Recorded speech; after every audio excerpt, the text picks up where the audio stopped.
हम लोग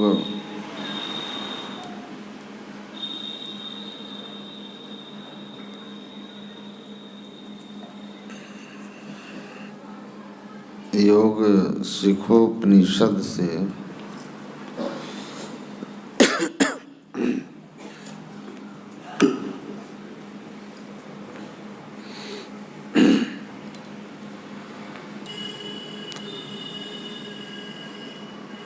पाठ सुने।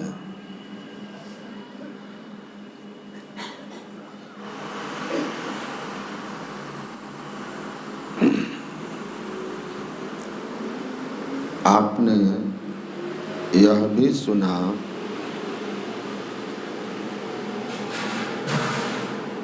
कि यह भगवान शिव और ब्रह्मा के संवाद के रूप में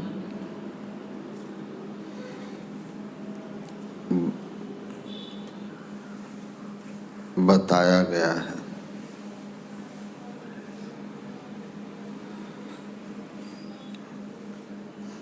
योग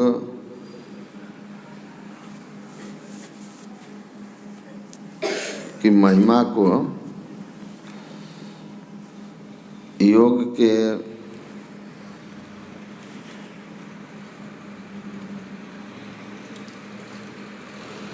विधि का इसमें वर्णन किया गया है।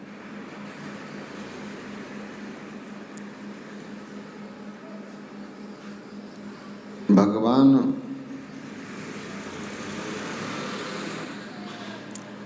कृष्ण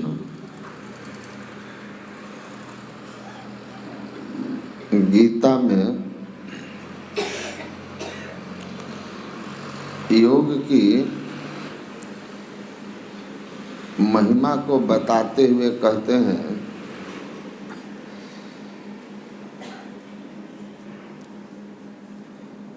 तपस्वीभ्योऽधिको योगी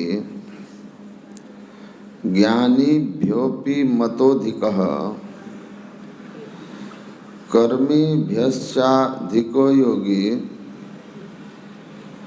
तस्मात् योगी भवार्जुन।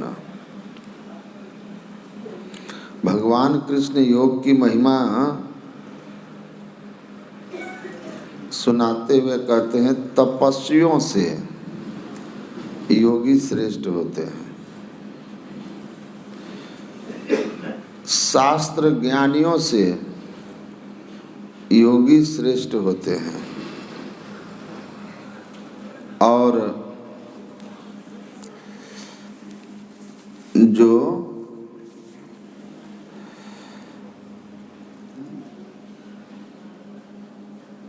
कर्मकांडी हैं उनसे भी योगी श्रेष्ठ होते हैं। इसलिए हे अर्जुन, तुम योगी बनो। ये हमारा निश्चित मत कृष्ण का गीता में आप पढ़ेंगे संपूर्ण गीता को,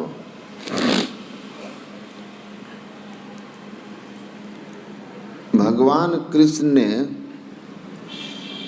स्पष्ट निर्णय इसी श्लोक में अर्जुन को दिया है। एक तरह से भगवान ने आदेश दिया कि योगी बनो। बाकी सब श्लोकों में भगवान ने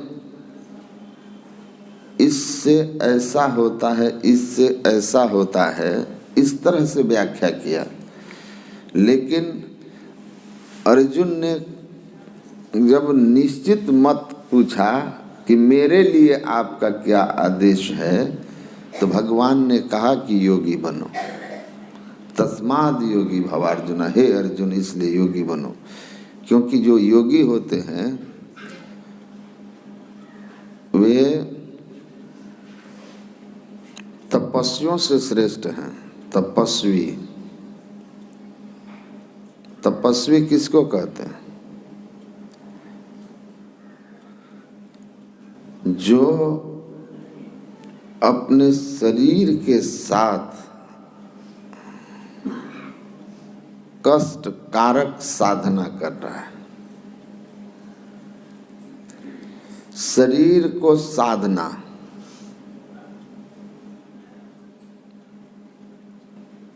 तपस्वी एक पैर से खड़ा है, कोई मिट्टी के नीचे दबा, कोई पेड़ से उल्टा लटका, कोई पंचाग्नि ताप रहा है, चारों तरफ अग्नि जला करके बीच में बैठा।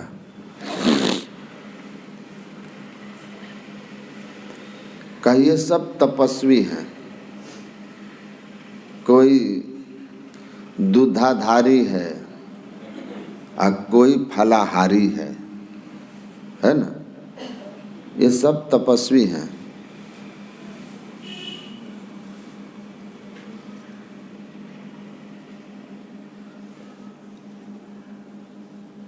भगवान कहते हैं कि ऐसे तपस्वियों से योगी बहुत श्रेष्ठ होते हैं। एक प्रसंग पढ़ा था, एक पैर पर खड़ा एक तपस्वी बरसों तप किया।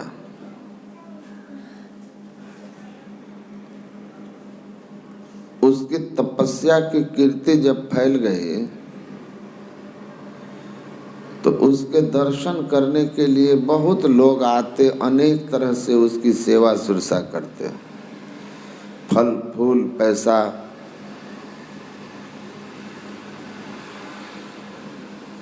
उसकी इस तपस्या की महिमा को सुन करके एक संत वहां आए। उनकी उस समय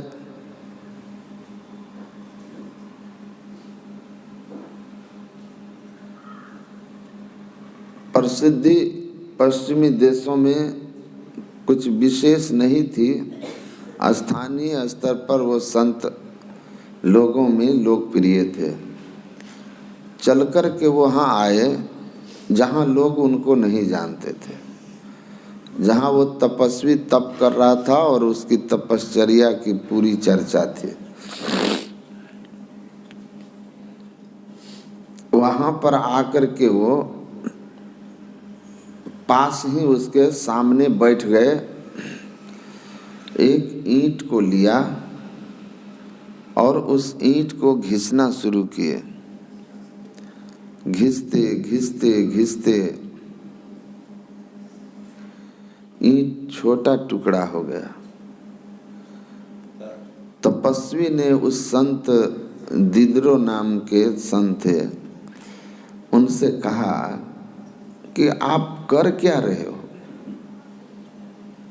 कर क्या रहे हो, सुबह से लगे हुए हो ईंट घिसाई में।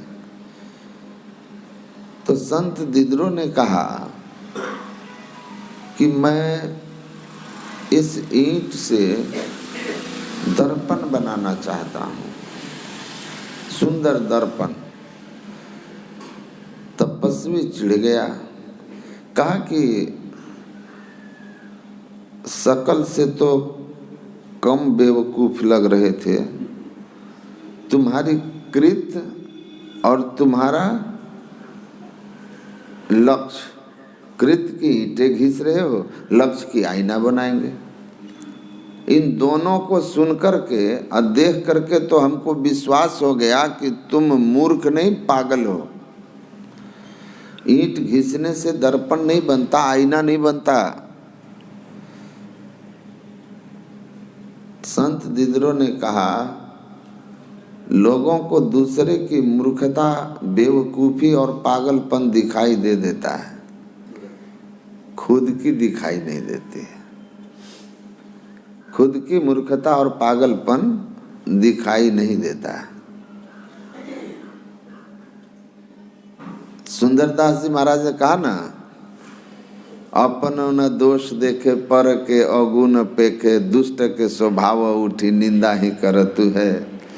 पाँव की तले की आग सूझे नहीं मूर्ख को, और से कहत तेरे सिर पे बरतु है।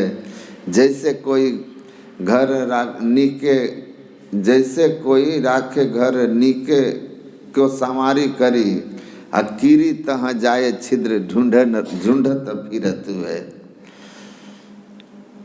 भोर ही से साँझ लागी साँझ ही से भोर लागी सुंदर कहत दिन ऐसे ही भरत है। कहते पाँव की तले की आग सूझे नहीं मूर्ख को, औरत से कहत तेरे सिर पर बरतु है। अपने पाँव के नीचे आग है वो नहीं देख रहा है, लेकिन दूसरे कह रहा है कि तुम्हारे सिर पर लालटेन जल रहा है, दिया जल रहा है, आराम से बैठ जाओ, छोड़ दो।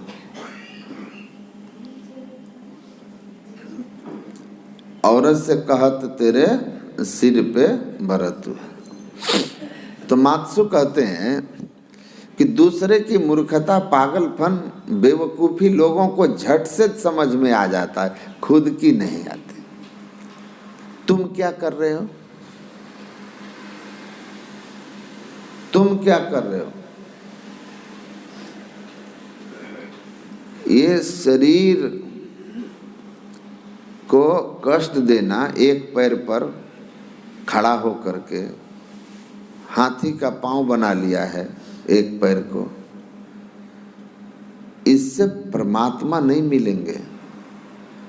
इससे जैसे आईना नहीं बन सकता ईंट, वैसे एक पैर पर खड़ा होकर तप करने से चित्त की शुद्धि नहीं हो सकती। ये चित्त शुद्धि का साधन नहीं है, और चित्त शुद्धि के हुए बिना, चित्त शुद्ध हुए बिना परमात्मा की अनुभूति किसी को हो जाए, ये असंभव है। ये असंभव है। भगवान राम ने कहा ना, निर्मल मन जन सो मोहि पावा। निर्मल मन नहीं हो सकता। किन्नो कोटि तीर्थ व्रत पूजा मौनी हो के ध्यान धरे, और लक्ष्मी पति तब लग सब झूठा, जब लग मन नहीं हाथ करे। का इस सब से नहीं होगा। मौनी हो जाइए, और चाहे करोड़ों तीर्थ व्रत उपवास, एक पैर पर खड़ा। शौभरी ऋषि पानी के नीचे तप कर रहे थे, पानी में 1000 वर्ष तप किए थे, और जब आंख खोले तो मछली के जोड़े को काम क्रीड़ा करते हुए देख करके उनके अंदर विवाह की इच्छा हो गई, और चल दिए शादी करने के लिए राजा मानधाता के यहाँ, और जाकर कहा कि मैं आपकी पुत्री से शादी करना चाहता हूँ। राजा मानधाता डर गए, अरे राम, ये तो तपस्वी है और अभी काम पीड़ित है, कामासक्त व्यक्ति है, अगर अभी इसको हम मना किए तो क्रोध में आ जाएगा, क्योंकि कामात जायते क्रोध, काम से क्रोध की उत्पत्ति होती है जब उसमें विघ्न आता है, और जब प्राप्त हो जाता है तो जिम्मे प्रति लाभ लोभ अधिकाई, लोभ आता है। तो अगर मैं इसको विवाह से इनकार कर दूं, इस वृद्ध जर्जर शरीर वाले से पुत्री का, तो ये क्रोध में आकर मुझे श्राप दे करके विनाश ही कर देगा। और अगर मैं हाँ करके अपनी बेटी का विवाह किया तो वृद्ध से विवाह करना पुत्री का नरक का मार्ग है। तो दोनों तरह से मैं फंस गया।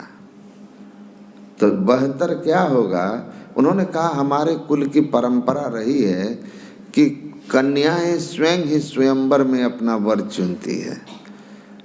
कौन इनका जीवन साथी होगा यह तय हम लोग नहीं करते, ये स्वयं करती है।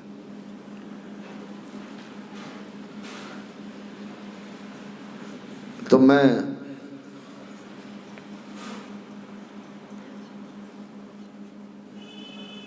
आपको राजमहल में आमंत्रित करता हूँ। हमारी 50 पुत्रियां हैं, जो भी आपको वरण कर लेगी मुझे कोई दिक्कत नहीं, आप उससे विवाह कर सकते हैं। देखिए, शौभरी को तप का बल ऐसा था कि तप बल से युवा रूप धारण करके राजा को कहते हैं, बूढ़ा जर्जर शरीर वाले को कोई नहीं पूछने वाला, यही सोच करके तुमने मुझे कहा कि मेरी बेटियां तय करेगी कि किससे विवाह करना है नहीं करना है। देखो मेरा तपबल कैसा है, एकदम से सुंदर हो गए। लिखा है महाभारत में कि उनको जल तत्व पर अधिकार कर लिए थे तप करके, तो जल तत्व पर अधिकार के कारण वह अपने रूप को कभी भी बदल सकते थे। देखिए, सुंदर रूप में परिवर्तित हो गए और महल में प्रवेश किया। परिणाम क्या हुआ कि 50 राजकुमारियां उनसे विवाह की और शौभरी ऋषि का तपस्या हवा हवाई हो गया। सब छोड़ छाड़ दिए, संसार में रच पच गए। तो भगवान कृष्ण कहते हैं, हे अर्जुन, तपस्वियों से योगी श्रेष्ठ होता है। तभी का न तपेद वर्ष सहस्राणी एक पाद स्थितो नरः सुषुम्ना ध्यान ले सस्य कला नारहंति षोडशीम। एक पैर पर हजारों वर्ष तपस्या करो और चाहे मिट्टी के नीचे दब के रहो, चाहे पानी में घुस के 1000 वर्ष तप करो, लेकिन ये जो योग है ना, जिसमें आप दृष्टि की युगल धारों को एक करके सुषुम्ना को खोजते हो, सुकमन सुरति लगाई के सुमिरो, ये सुषुम्ना का जो साधना है, दृष्टि योग की जो क्रिया है, एक दृष्टि समसर कर जाने जोगी कहिए सोई, जो गुरु नानक देव जी ने कहा है। कहते हैं ये साधन करने वाला ऐसे तपस्वियों से तो बहुत श्रेष्ठ है। ज्ञानी भ्योपि मतोधिकः, और धर्म शास्त्र के मर्मज्ञ कोई हो, लेकिन अगर योग की इस युक्ति को नहीं जानता है तो ऐसे शास्त्र ज्ञानियों से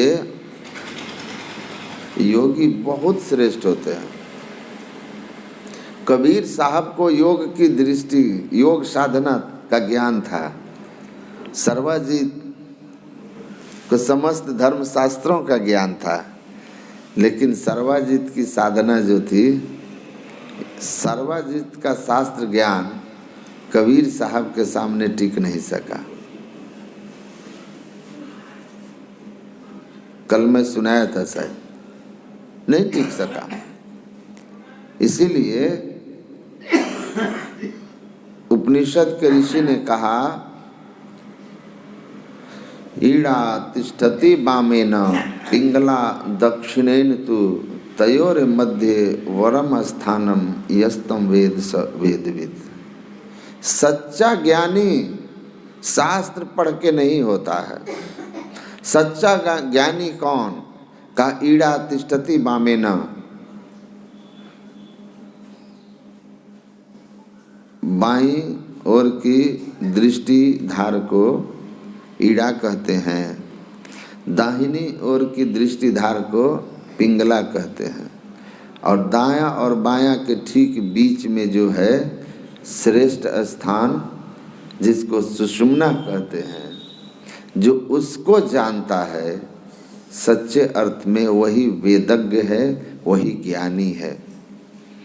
रामकृष्ण परमहंस ईश्वर चंद विद्यासागर के बीच जब मुलाकात हुई, ईश्वर चंद विद्यासागर रामकृष्ण परमहंस के पास आए। रामकृष्ण परमहंस ने कहा,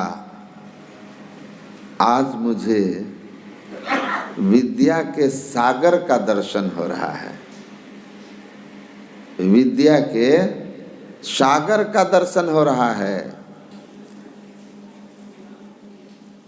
ईश्वर चंद विद्यासागर ने कहा आप ठीक कह रहे हैं, विद्या के सागर का दर्शन हो रहा है, लेकिन ये खारा है, लेकिन ये खारा है। नमकीन होता है, खारा होता है समुद्र का जल। कहा लेकिन ये खारा है। महाराज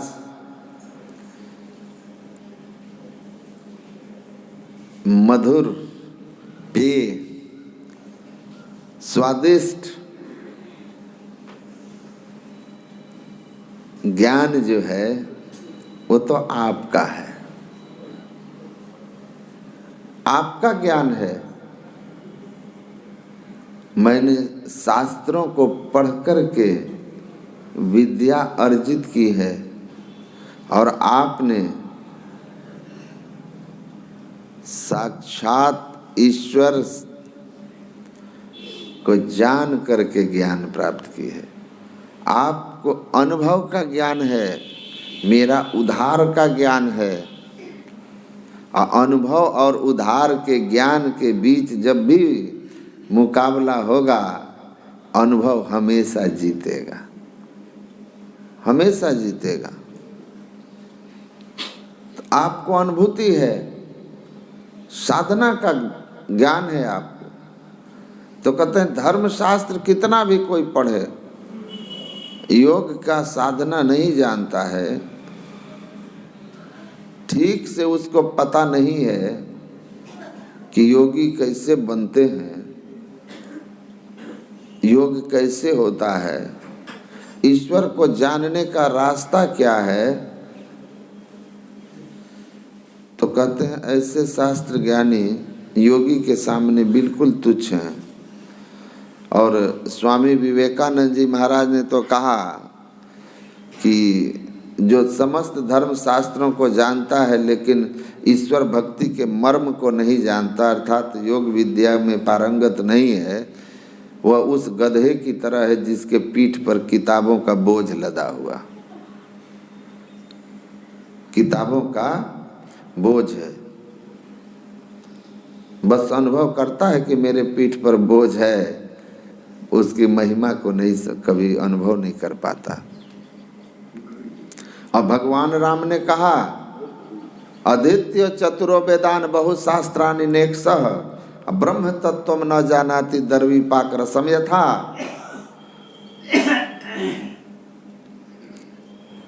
सभी वेदों को, उपनिषदों को, धर्मशास्त्रों को कंठस्थ कर लिया है, लेकिन जो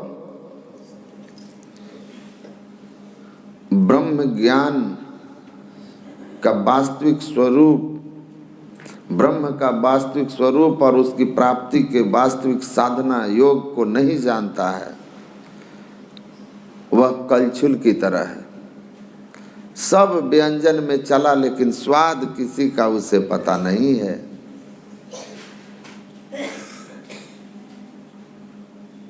इसीलिए कहते हैं कि धर्मशास्त्र आपको याद हो, लेकिन किसी संत के शरण में जाकर के आपने उसकी सदयुक्ति नहीं जानी, तो आपका ज्ञान योगी की तुलना में तुच्छ ज्ञान है। क्योंकि शास्त्र पढ़कर के कोई योग को नहीं जान सकता, और शास्त्र पढ़कर के योगाभ्यास के अभाव में तप तपस्या करके रावण भी बना जा सकता है। रावण शास्त्र का बहुत बड़ा ज्ञानी था, लेकिन योगी नहीं था। इसीलिए उसके भीतर अहंकार तपस्या से बढ़ा और उसके जीवन में दुराचार आया, सदाचार नहीं आया। हमारे खुद एक बार ऐसे ही एक विद्वान आदमी से मुलाकात हुई, इतना अच्छा, सहरसा जिले के गांव के थे, इतना अच्छा उनका वेद उपनिषद पुराणों पर कमांड था कि वो यहाँ तक बोल गए अहंग में आकर कि 24 घंटा तक तो हमको धर्म शास्त्र में शास्त्रार्थ करते हुए सरस्वती भी पराजित नहीं कर सकती। मैं सरस्वती से 24 घंटे तक शास्त्रार्थ कर सकता हूं। सुनकर के बड़ा आश्चर्य लगा, लेकिन पता है प्रभावित हम लोग बहुत हुए उनके ज्ञान से। लेकिन जहाँ गए थे ना, वो शादी थी, शादी का घर था, और पता चला कि वहाँ पर दोनों व्यवस्था गुप्त रूप से हुआ था। गुप्त रूप से दोनों व्यवस्था थी, एक शाकाहारियों की और एक मांसाहारियों की, क्योंकि वहाँ सत्संगी नाम मात्र के थे। मैथिल ब्राह्मण का पूरा गांव, 2-4 लोग बड़े ही पूर्व के उत्तम संस्कार से, मिथिलांचल की धरती का ही यह दोष है, सब लोग वहाँ वैसे ही होते हैं, कोई एक जाति विशेष की बात नहीं है। पूरे मिथिला का मछली मखाना पान तीन है पहचान। आप दरभंगा स्टेशन पर चले जाइए, कहाँ नहीं पान का थूक मिलेगा। तो वहाँ ये पहचान है, सबके यहाँ वही हाल है। तो क्या करता बेचारा, घर वाले ने तो हाथ उठा दिया, लेकिन बड़ा भाई जो था वो सत्संगी नहीं था। वो कहा हम दूसरे जगह व्यवस्था कर देते हैं, वहीं पर तुम अपना इधर करो, अपना हम अपना उधर, तुमसे पैसा नहीं लेंगे। कहा कोई बात नहीं, हम क्या कर सकते हैं, फ्री में कोई कहीं पार्टी दे तो हम क्या करेंगे। कहा हमारा इज्जत चल जाएगा। जब खत्म हो गया तो हम लोगों को जानकारी सुबह हुई कि एक जगह और स्पेशल व्यवस्था था, और उस स्पेशल व्यवस्था में जो है ना, और जानकारी ऐसे हुई कि हमने पूछ दिया कि महाराज गांव में इनका बनता नहीं है क्या लोगों से, आदमी अमीर है, अब भोज खाने आदमी कहाँ आया, क्योंकि लोग तो बहुत कम आए। तो हम बोले भोज खाने आदमी कहाँ आया, बहुत कम लोग आए।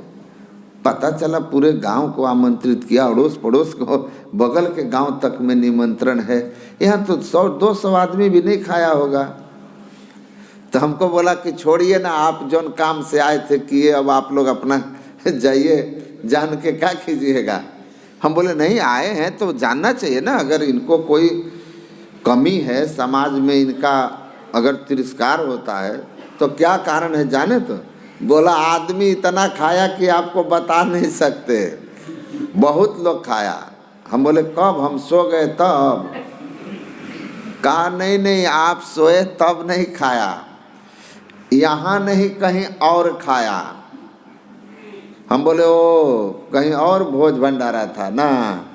कहा हाँ और कहीं था।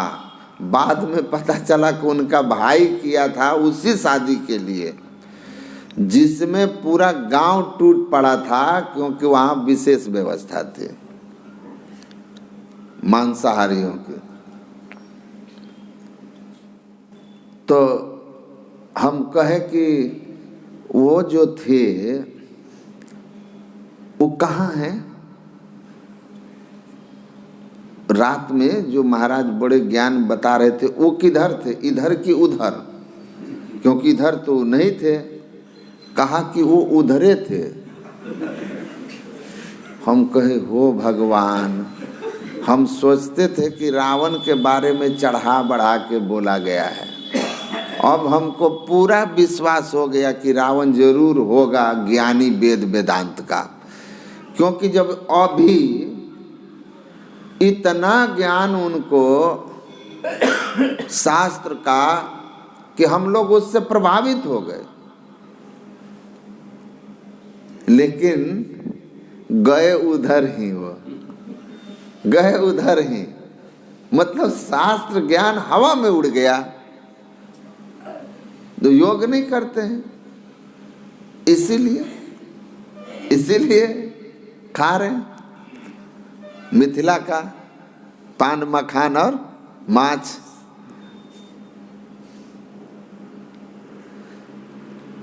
एक महात्मा जी का मामा का घर है बनगांव में। वो अपने मामा को कहे,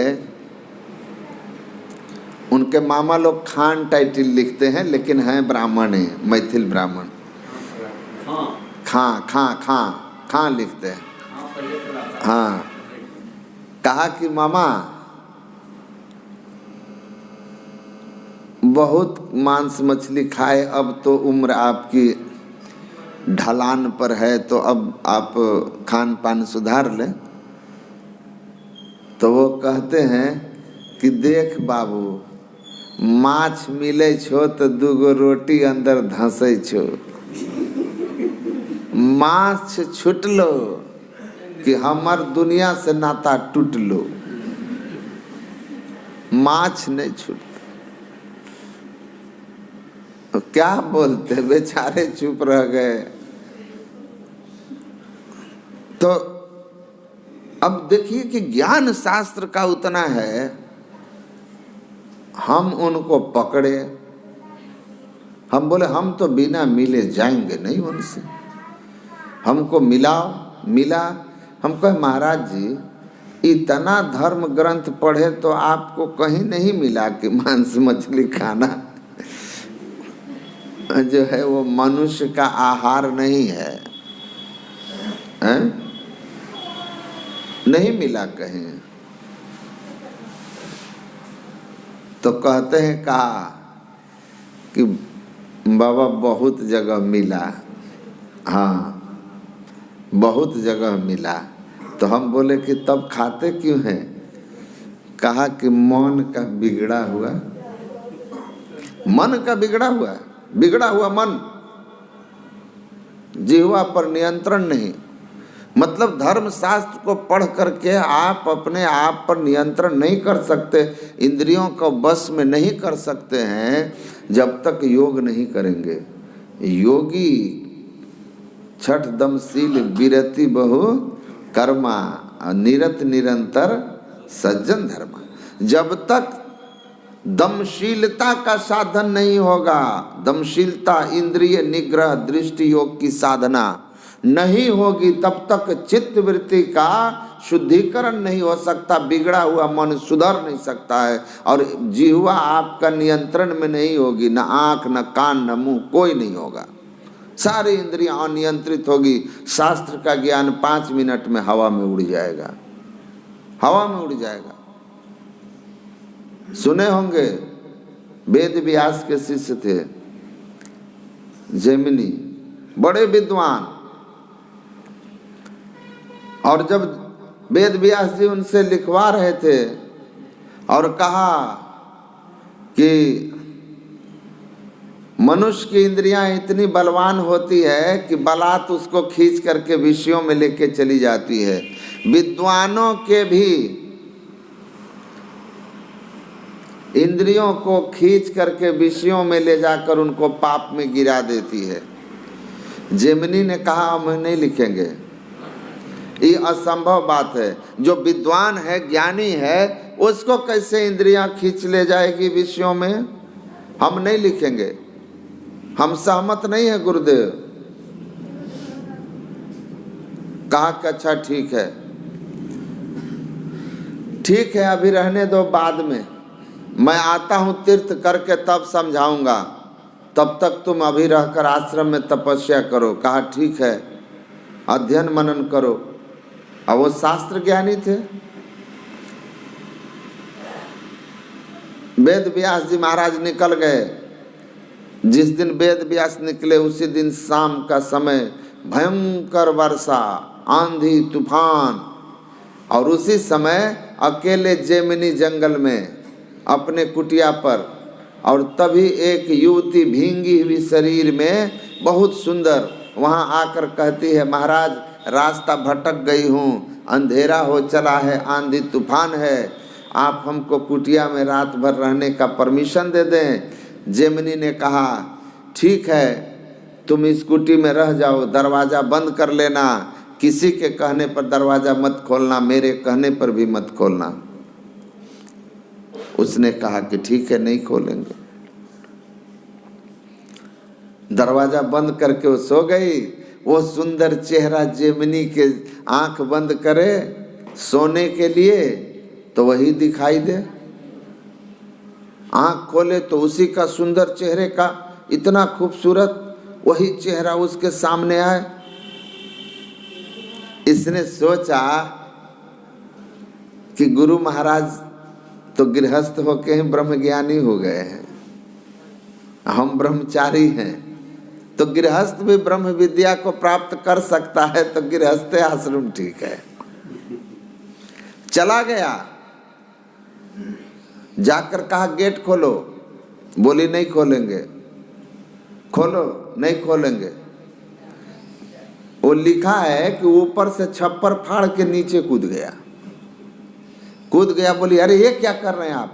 कहा कुछ नहीं, मैं तुमसे विवाह करना चाहता हूँ, जानती हो मैं कौन हूँ, इनकार मत करना, मैं वेद व्यास का सबसे विद्वान शिष्य जैमिनी हूँ। कहा महाराज आप जैसे विद्वान पुरुष, सदाचारी पुरुष की स्त्री होना तो गर्व की बात है।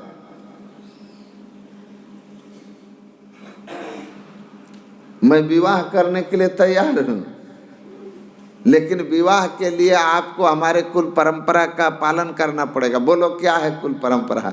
कहा आप घोड़ा बनिए, हम आपके पीठ पर बैठेंगे और आप हम यहाँ से घोड़ा बन करके और पहाड़ी पर जो मंदिर है वहाँ तक चलिए और वहाँ मंदिर का 7 प्रदक्षिणा कीजिएगा और तब मैं आपसे विवाह करूँगी। यही परंपरा है, जो आता है दूल्हा उसको घोड़ा बनाया जाता है। कहा कि कोई बात नहीं है, देखेगा कौन, जंगल में और भी मौसम ठीक नहीं है, देखेगा कौन, आओ बैठ जाओ पीठ पर बैठ गया। चलकर जैमिनी उसको घोड़ा की तरह लेकर गए मंदिर। 7वां प्रदक्षिणा जैसे पूरा हुआ और मंदिर में प्रवेश करते तो देखते हैं वहाँ वेद व्यास जी बैठे हुए हैं, ये घोड़ा के पीठ पर एक लड़की। जैसे वेद व्यास जी को देखा, जैमिनी का तो होश ठिकाने आ गया कि अरे गुरु जी तो तीर्थ गए थे, तो यही मंदिर में बैठे हैं। और तब तक देखता है पीठ पर की लड़की भी गायब हो गई, अब मौसम भी साफ सुहाना हो गया। उसके बाद वेद व्यास जी महाराज ने कहा कहो कैसे हो? कहा गुरु जी ठीक हैं। कहा चलो लिखो विद्वानों को भी, योग के अभाव में विद्वानों को भी इंद्रियां बलात् खींच करके उनको विषयों में ले जाती है, गिराती है। जैमिनी चुपचाप लिखा, क्योंकि वह खुद अनुभव कर चुका था कि हम क्या क्या कर चुके हैं। गुरु जी की माया थी, सब क्लियर हो गया। तो कहते हैं शास्त्र ज्ञानी हो अयोगी ना हो तो इंद्रियों को बस में नहीं कर सकता। बड़ा से बड़ा कर्मकांडी हो, एक से एक यज्ञ किया हो, वाजपेयी सहस्रानी अश्वमेध शतानि च, वाजपेयी और अश्वमेध जैसे यज्ञ भी कोई किया हो, चाहे राजा श्वेत की तरह बड़े बड़े यज्ञ करके ब्रह्मलोक भी जाने की योग्यता रखा हो, लेकिन उसका भी दुख नहीं छूटता और कर्मकांड कर लेने से भी चित्त शुद्ध नहीं होता। और शास्त्र में तो साफ साफ लिखा है।